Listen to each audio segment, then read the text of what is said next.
Throughout the former Moon Jae-in administration, one of the key developments in South Korea's foreign affairs was the elevation of relations with Southeast Asia and India vis-à-vis the New Southern Policy.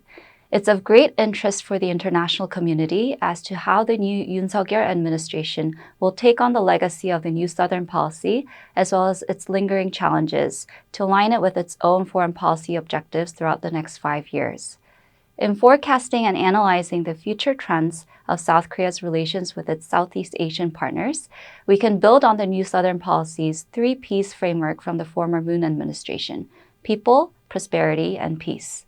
With regards to the people pillar, the Yoon administration will have to deal with the effects of the COVID-19 pandemic on the people-to-people exchanges. For example, how can South Korea effectively continue to engage with Southeast Asia on the vast list of non-traditional security challenges, including global health, climate change, and the provision of vaccines? How can Seoul continue to amplify its image as a global goods provider under the new administration? These will be crucial questions for the Yoon administration as it re-engages in various summits, working level groups, and promotes people-to-people exchanges at the ground level.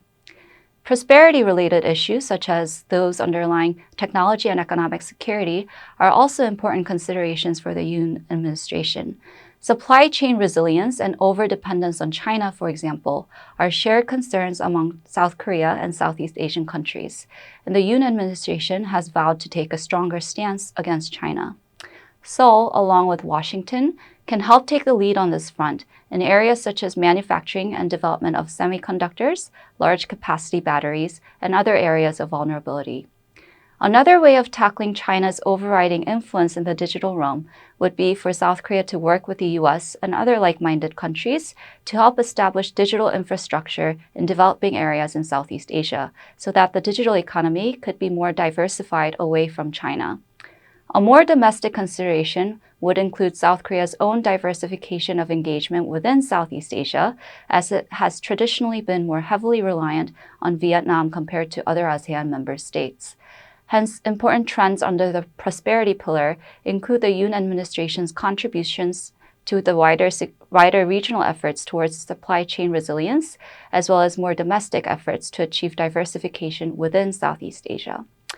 It's in the peace pillar where we may see greater changes under the Yoon administration over the next 5 years, as many experts view it as the most neglected pillar of the 3 by the former Moon administration. First and foremost, the New Southern Policy itself seems likely to be reframed and incorporated as a part of South Korea's own Indo-Pacific strategy framework, which sends a positive signal for South Korea's heightened cooperation with the US and Japan in promoting peace and stability within the region. Yet there are concerns that this may not be as welcomed by the Southeast Asian partners, since it means that Southeast Asia would be a part of a larger strategy, an action that could be mistranslated as a lowering of Southeast Asia's regional priority for South Korea.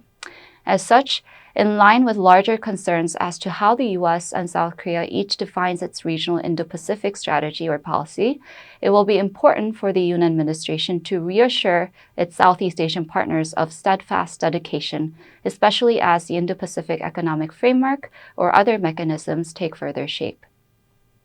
An additional consideration would be the role of Southeast Asia as a platform for reconciliation between South Korea and Japan, since their trilateral coordination with the US has been stressed by the new administration.